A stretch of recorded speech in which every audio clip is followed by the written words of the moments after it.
कर रहे हैं। उसके लिए हम सभी को साथ देना चाहिए। हम उनके साथ जुड़े हैं। मैं खुद 2-3 जगह जाके आया हूं और वैसा ही हमारे जो वेणुगोपाल है उन्होंने भी उसमें साथ जुड़े हुए। రాహుల్ గాంధీ గారు భారత్ జోడో న్యాయ యాత్ర మణిపూర్ నుంచి మొదలుపెట్టి దిగ్విజయంగా కొనసాగిస్తున్నారు. భారతదేశంలో మంచి జరగాలని, ధరలు తగ్గాలని, సామాజిక న్యాయం ఉండాలని, అందరూ బాగుండాలని రాహుల్ గాంధీ గారు భారత్ జోడో న్యాయ యాత్ర చేస్తున్నారు. దాంట్లో నేను కేసు వేణుగోపాల్ కూడా పాల్గొన్నాం ఈ మధ్య కాలంలో. भाइयों, ये जो राहुल गांधी जी की मेहनत है, ये पूरे देश के युवाओं के लिए है, महिलाओं के लिए है, गरीबों के लिए है, एससी एसटी के लिए है, कमजोर लोगों के लिए है, किसानों के लिए है। इसीलिए वो हिम्मत से आगे बढ़ रहे हैं। రాహుల్ గాంధీ గారు ధైర్యంతో, సాహసంతో చాలా కష్టపడుతున్నారు. ఈ దేశం యువకుల కోసం, మహిళల కోసం, రైతుల కోసం, దళితుల కోసం, ఆదివాసుల కోసం, అందరి కోసం రాహుల్ గాంధీ గారు ధైర్యం, సాహసంతో చాలా కష్టపడుతున్న విషయం మీరందరూ గమనించాలని చెప్పి నేను విజ్ఞప్తి చేస్తున్నాను. देखो, तेलंगाना में हमें जीत आप सबकी मेहनत से मिली, ये बताती है। और राहुल जी की मेहनत भी ये बताती है। एक उर्दू में शायर है, मैं कहूंगा, 1000 वर्ष गिरे, लाख आंधियां उठे, वो फूल खिल के रहेंगे जो खिलने वाले हैं। మీ అందరి కష్టంతో, రాహుల్ గాంధీ గారి కష్టంతో తెలంగాణ రాష్ట్రంలో కాంగ్రెస్ ప్రభుత్వం వచ్చింది. ఏం జరిగినా సరే తెలంగాణలో కాంగ్రెస్ పార్టీ మంచి భవిష్యత్తు చెప్పి నేను మనవి చేస్తాను. आप काम करेंगे तो नतीजा सामने आएगा। विधानसभा चुनाव में कांग्रेस अकेली लड़ी, एक सीट पर सीपीआई, बाकी सीट पर कांग्रेस। और आपके मेहनत की वजह से, आप और यहां के बैठे हुए लीडर्स एक होकर काम करने की वजह से ये नतीजा आज निकला है। वही नतीजा आपको पार्लियामेंट में लाना है। మీరందరి కష్టంతో, సాహసంతో, ధైర్యంతో మీరు ఈ వేదిక మీద నాయకులందరూ కూడా సమిష్టిగా పనిచేసినందుకే శాసనసభ ఎన్నికల్లో గెలిచారు. అదేవిధంగా పార్లమెంట్ ఎన్నికల్లో కూడా మీరు వేదికలు అందరూ కూడా కష్టపడి పనిచేయాలని చెప్పి మీ అందరికీ విజ్ఞప్తి చేస్తున్నాను. तेलंगाना में हमारी सरकार को अपने कामकाज से देश में एक मॉडल बनाना है। कोई भी ये कहे कि भाई ये काम जो हमारे रेड्डी साहब ने जो कांग्रेस के तरफ से किया और कांग्रेस ने यहां जो मॉडल बनाया, वो मॉडल हम इंप्लीमेंट करेंगे, ऐसा सारे देश के लोग बोलना चाहिए। ఇక్కడ ప్రభుత్వ పనితీరు భారతదేశం మొత్తం కూడా అనుకోవాలి. తెలంగాణలో కాంగ్రెస్ రేవంత్ రెడ్డి ప్రభుత్వం అద్భుతంగా పనిచేస్తున్న దేశం మొత్తం కూడా కోరుకోవాలని చెప్పి నేను విజ్ఞప్తి చేస్తున్నాను. और मोदी जी हमेशा जहां सरकार कमजोर होती है उसको और दबाने की कोशिश करते हैं। परसों उन्होंने एक नेता को बुलाया था, महाराष्ट्र के नेता को, मैं नाम नहीं बोलना चाहता हूं, लेकिन मैं उनके जो नेता लोग बुला के उनको पूछे, क्या पूछे, महाराष्ट्र में आप कितने एमएलए को फोड़ सकते हैं और कितने एमएलए को निकालकर कांग्रेस में ला सकते हैं, ये क्वेश्चन किसी एक सामान्य व्यक्ति ने नहीं पूछा, ये तो दिल्ली के बड़े नेता पूछे हैं। इसका मतलब यही है कि तोड़ो, जहां कहीं भी यूनिटी है, जहां कहीं भी एमएलए है, उनको तोड़ने का काम करते हैं। लेकिन तेलंगाना में वो काम अब नहीं हुआ, पीछे हो गया होगा। ये तेलंगाना, आज का तेलंगाना राहुल गांधी का तेलंगाना है, सोनिया गांधी का तेलंगाना है, और रेवंत रेड्डी और सारे हमारे नेता जो बैठे हैं, उनका तेलंगाना की गवर्नमेंट है। నరేంద్ర మోదీ అమిత్ షా ఎక్కడ ఏ రాష్ట్రంలో అయినా ప్రభుత్వం బలహీనంగా ఉన్న పార్టీ బలహీనంగా అది విచ్ఛిన్నం చేసే ప్రయత్నం చేస్తున్నారు. ఈ మధ్య వాళ్ళు మహారాష్ట్ర నుంచి ఒక నాయకుని పిలిచి మీరు ఎంతమంది ఎమ్మెల్యేలు తీసుకురాంటారు, ఎట్లా ఆ పార్టీని విడగొట్టరని చెప్పి అడిగిండ్రు. ఎవరూ పోలేదు. ఈరోజు తెలంగాణలో కాంగ్రెస్ పార్టీ బలంగా ఉంది. రేవంత్ రెడ్డి నాయకత్వంలో కాంగ్రెస్ పార్టీ నాయకులందరూ కూడా ఐకమత్యంగా ముందుకు పోవడం చాలా సంతోషం అని చెప్పి నేను మనం చేస్తున్నాను. आज मोदी जी और होम मिनिस्टर शाह दोनों मिलके ईडी का, इनकम टैक्स का, सीबीआई का डर बता कर एमएलए को, एमपीज को डरा रहे हैं। और जो आगे इलेक्शन के लिए तैयारी कर रहे हैं, जो ठहरने वाले हैं, उनके ऊपर भी अभी से ईडी, अभी से इनकम टैक्स वो लोग डाल रहे हैं। तो इसीलिए होशियार रहना।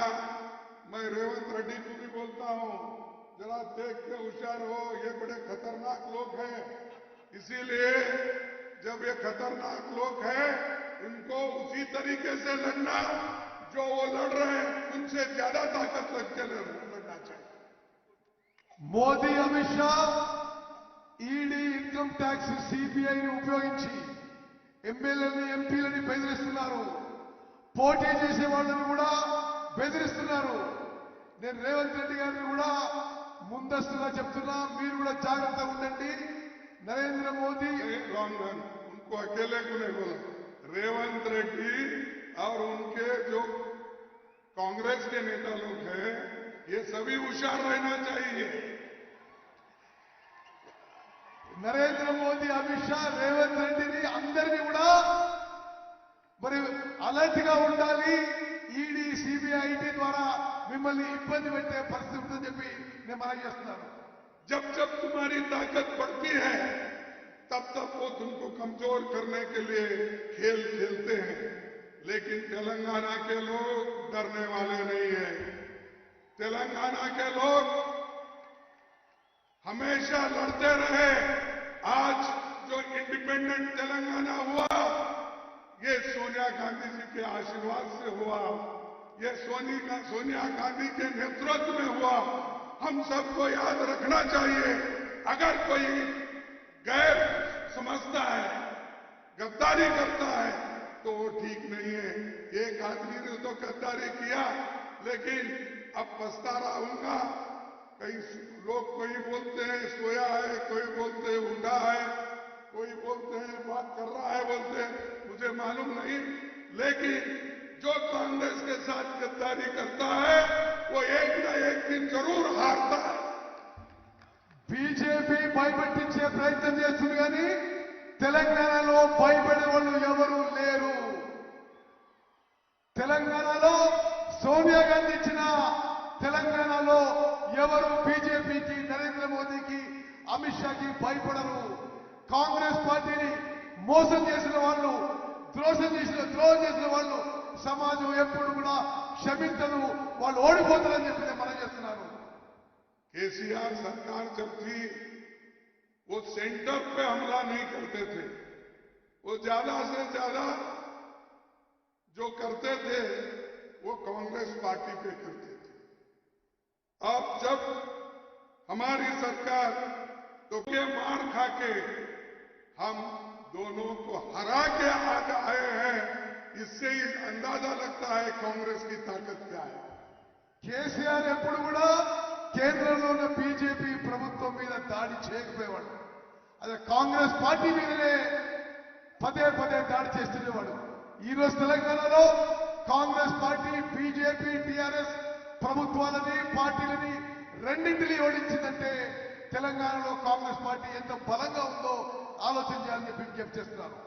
हम लोगों को रात दिन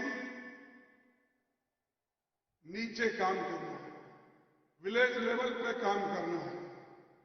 जब विलेज लेवल पे हम काम करेंगे तभी हम यशस्वी हासिल करेंगे, तभी हम सक्सेस पाएंगे, नहीं तो बड़ा मुश्किल हो जाएगा। దినము రాత్రి మా అందరం కూడా క్షేత్ర స్థాయిలో గ్రామ స్థాయిలో పనిచేయాలి, బూత్ స్థాయిలో పనిచేయాలి. అప్పుడే గ్రామ స్థాయిలో పనిచేస్తేనే మనం విజయం సాధిస్తామని చెప్పి నేను మనవి చేస్తున్నాను. जब पंडित जवाहरलाल नेहरू जी 1952 में इलेक्शन में थोड़े सीट हारने के बाद ऐसी ही वर्कर्स मीटिंग में उन्होंने कहा, क्या कहा, चुनाव में हम वहां सफल रहे जहां हमने जनता के बीच काम किया। फिर एक बार पढ़ता हूं, चुनाव में हम वहां सफल रहे जहां हमने जनता के बीच काम किया, लेकिन वहां फेल रहे जहां हमने केवल पब्लिक मीटिंग्स की। జవహర్లాల్ నెహ్రూ గారు ఒకసారి కొన్ని ఎన్నికల్లో కొన్ని సీట్లు ఓడిపోయినప్పుడు స్పష్టంగా చెప్పిండు, ఎక్కడైతే ప్రజల మధ్య ఉండి పని చేసినవో అక్కడ గెలిచినము, ఎక్కడైతే కేవలం పబ్లిక్ మీటింగ్స్ పెట్టినవో అక్కడ ఓడిపోయినవు అని చెప్పి నెహ్రూ గారు చెప్పిన విషయం గుర్తు చేస్తున్నాను. अगर हम जनता के साथ नहीं घुल मिले, उनके बीच काम न करें, तो हम उसका भरोसा जीत लेने की आशा नहीं कर सकते। నిరంతరం ప్రజల్లో పనిచేయాలి, ప్రజల్లో పని చేయకుంటే వారి విశ్వాసం గెలవలేమని చెప్పి నేను మనవి చేస్తున్నాను. इसीलिए मैं बोल रहा हूं, जो बूथ लेवल के लोग हैं, जो विलेज लेवल के लोग हैं, पंचायत के कार्यकर्ता है और यहां स्टेट लेवल के नेता है, सभी को मैं ये बोल रहा हूं, तुम्हारी पूरी शक्ति अब पार्लियामेंट इलेक्शन में लगाओ। एक तो आपने जीता, you have one the battle, but you have win the war in 2024 parliament election. Booth స్థాయి నుంచి గ్రామ స్థాయి, గ్రామ పంచాయతీ స్థాయి, రాష్ట్ర స్థాయి నాయకులకి నేను విజ్ఞప్తి చేస్తున్నాను, మీరు కష్టపడి పనిచేయాలి, పార్లమెంట్ ఎన్నికల్లో గెలుపు కోసం పనిచేయాలి. 2023లో మీరు బ్యాటిల్ గెలిచారు, ఇప్పుడు 2024లో కూడా యుద్ధం గెలవాలని చెప్పి మీకు విజ్ఞప్తి చేస్తున్నాను. हमारे मोदी जी डेमोक्रेसी के बारे में बहुत बोलते हैं, वक्त आया तो क्या कहा उन्होंने, लोकतंत्र को मजबूत करना है। ठीक है जी, मजबूत करने के लिए तो हमने संविधान लिखा है, मजबूत करने के लिए पंडित जवाहरलाल नेहरू जी ने डेमोक्रेसी की नींव डाली है। लेकिन आप क्या कर रहे हैं, अरे पार्लियामेंट में हमको बोलने भी नहीं देते। जो अपोजिशन के लोग हैं, जो कोई मुद्दा उठाते हैं, गरीबों की मुद्दा उठाते हैं, युवाओं की मुद्दा उठाते हैं, जो अन्याय अत्याचार हो रहे हैं उसका मुद्दा उठाते हैं, तो उस एमपी लोगों को बाहर डालते हैं। 146 एमपीज को उन्होंने सस्पेंड करके हाउस के बाहर डाला। ये है मोदी की डेमोक्रेसी। నరేంద్ర మోదీ గారు ప్రజాస్వామ్యాన్ని బలపరుస్తుంటాడు అని అంటాడు, కానీ ప్రజాస్వామ్యాన్ని బలహీనపరుస్తున్నాడు. జవహర్లాల్ నెహ్రూ గారి టైంలో భారతదేశంలో ప్రజాస్వామ్యం బలంగా నిలబడింది, రాజ్యాంగం రచించబడింది. కానీ మోదీ గారి టైంలో పార్లమెంట్ లో ఎంపీలు ఏ ఇష్యూని రేజ్ చేద్దామన్నా పార్లమెంట్ నుంచి సస్పెండ్ చేస్తున్నాడు. మొన్నటికి మొన్న పార్లమెంట్ సెషన్లో 146 ఎంపీలని నరేంద్ర మోదీ పార్లమెంట్ కి సస్పెండ్ చేయడం జరిగింది. इस 10 साल में मोदी ने डेमोक्रेसी को खत्म किया। डेमोक्रेसी के तहत जो जो इंडिपेंडेंट ऑटोनमस बॉडी बने थे उसको भी खत्म किया। और यहां तक कि मैं समझता हूं लोकतंत्र को खत्म करने के लिए उसने सारे अनेक योजनाएं रची है। तो उस मकसद को उसके मकसद को आपको फेल कराना है और लोगों को बताना है कि हम संविधान बचाएंगे, नेहरू जी के लोकतंत्र को बचाएंगे, अंबेडकर के संविधान को बचाएंगे। ये तुम्हारी आवाज होना चाहिए। నరేంద్ర మోదీ గారు గత 10 ఏళ్లుగా భారతదేశంలో ప్రజాస్వామ్యాన్ని సర్వనాశనం చేసే ప్రయత్నం చేశారు. అనేక స్వతంత్ర సంస్థలను నాశనం చేశారు. మరి మనందరం కూడా నెహ్రూ గారి కలలు, అంబేద్కర్ గారి కలలు, ప్రజాస్వామ్యాన్ని, రాజ్యాంగాన్ని కాపాడడానికి మోదీ గారి కుట్రలను వెలిబుచ్చాలి, కుట్రలను ఎక్స్పోజ్ చేయాలని చెప్పి మీ అందరికి మనం చేస్తున్నారు. भाइयों और पंडित जवाहरलाल नेहरू जी के जमाने में वो एक बहुत बड़े स्टेट्समैन थे, दूरदर्शी थे। ये इनके जैसा नहीं है जाके समुद्र में डुबकी मारना उठना, डुबकी मारना उठना, ये नहीं करते थे जवाहरलाल नेहरू इस देश में बड़े बड़े कारखाने बनाए, बड़े बड़े डैम बनाए, इलेक्ट्रिसिटी लाए, सब चीज उन्होंने की। और उन्होंने ये कहा कि ये जो है बड़े बड़े कारखाने और बड़े बड़े dam, these are modern temple. Jawaharlal Nehru గారు ఒక గొప్ప స్టేట్స్మెన్, ఒక గొప్ప విజనరీ. భారతదేశానికి ఎన్నో పరిశ్రమలు స్థాపించేశారు, ఎన్నో డ్యాములు కట్టించారు. వారు నెహ్రూ గారు అన్నారు, ఈ పరిశ్రమలు, ఈ డ్యాములే భారతదేశానికి ఆధునిక దేవాలయాలని చెప్పి నెహ్రూ గారు అన్న విషయం మీకు గుర్తు చేస్తున్నారు. और उन्होंने आगे कहा, आजादी के बाद हमने जो तीर्थ यात्रा शुरू की थी, आजादी के बाद हमने जो तीर्थ यात्रा शुरू की थी उसका मकसद था कि स्वतंत्र भारत में जो बच्चा पैदा हो वो हमेशा स्वतंत्र रहे और अपना सिर ऊंचा रखकर प्रगति और समृद्धि की दिशा में बढ़ने का पूरा काम करे। ये पंडित जवाहरलाल नेहरू जी 1958 में बोले, हमारी तीर्थ यात्रा क्या है? या आगे के बच्चों को मार्गदर्शन करना और भारत को उसका आजादी सुरक्षित रखना, ये हमारी तीर्थ यात्रा है। मोदी जी की तीर्थ यात्रा क्या है? अब देखिए, गरीबों के तरफ कभी देखता नहीं, सबको दूर से दर्शन, सेलेक्टिवली। बाप बेचारा परसों बहुत कोशिश करके अपनी, ये क्या करते हैं आप बोलते हैं टीवी में, बहुत प्रचार, रोज पेपर में वही, सब जगह वही था, लेकिन अपने मिनिस्टर को आने नहीं दिया, बड़े नेताओं को आने नहीं दिया। वो अद्वानी जो राम जन्मभूमि के लिए लड़े उनको आने नहीं दिया, जोशी को आने नहीं दिया, उनको सब बोला तुम दूर रहो, मैं अकेला ही गर्भगुड़ी में चले जाता हूं। నెహ్రూ గారు 1958లో అన్నారు, ఇదొక తీర్థయాత్ర. తీర్థయాత్ర అంటే ఈ దేశంలో పుట్టిన ప్రతి పిల్లవాడు ఒక మంచి జీవితం, ఒక ప్రశాంతమైన జీవితం, ఒక ప్రగతిశీలి దేశంలో ఎదగాలని. నరేంద్ర మోదీ ఏంటిది? అంతా పబ్లిసిటీ, ప్రొపగాండా. మొన్న మీరు చూసిన ప్రోగ్రాంలో నరేంద్ర మోదీ ఈ